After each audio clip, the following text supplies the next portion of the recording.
Liberal Democrats in some ways are not quite as toxic as they were and could pick up quite a lot of Conservative seats. That is certainly a big worry, but also within that is a way in which these elections are being fought not just on the issues, but with the technicalities of the vote as well. The Labour Party has stood down a number of candidates in the southwest, for example, an area where the Lib Dems tend to do better, and the Lib Dems are standing down more candidates in the northeast, an area where the Labour Party tends to do better. Now, this has led to allegations from the Conservative Party that a formal pact has been agreed between those two parties to make it more likely that they'll be able to stand down for the other to have the candidate that has the best chance of beating the Tories win.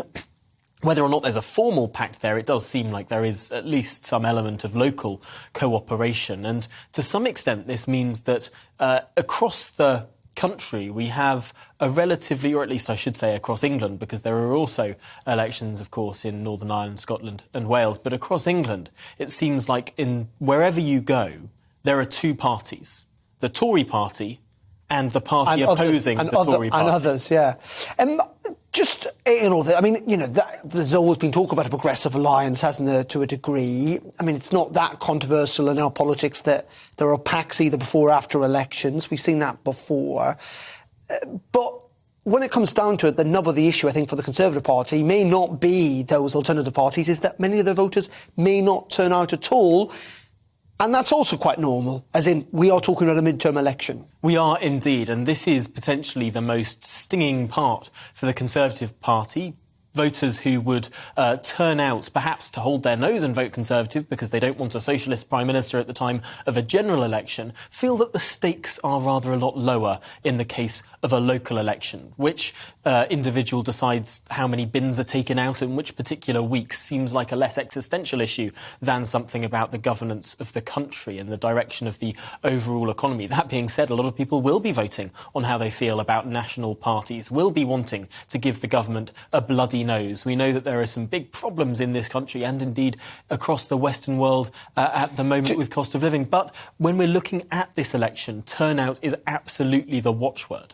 Indeed, and just on that, finally, Tom, the cost of living crisis, the Prime Minister's interviewed this morning on Good Morning Britain, a reminder that this really is a very, very important issue for millions and millions of people. Do you think Keir Starmer's line about that we're the only G7 country increasing tax is going to stick with voters? I mean, is there a possibility that, forget about Partygate and all the other stuff, it is going to be this issue that will harm the Conservatives most? It's a strong line. However, the Labour Party is proposing raising taxes. Just elsewhere, they want to, their big policy to deal with the cost of living the cost of living crisis is a tax rise on energy firms. Now, the Conservative Party can genuinely say it is cutting taxes for people earning less than £36,000 a year and increasing them for people earning more than that. So when you get into the technicalities of tax policy, though, this isn't the be-all and end-all of the cost of living crisis. It's mainly an inflationary crisis, a crisis driven by prices that are rising rather than taxes that are going up. The taxes certainly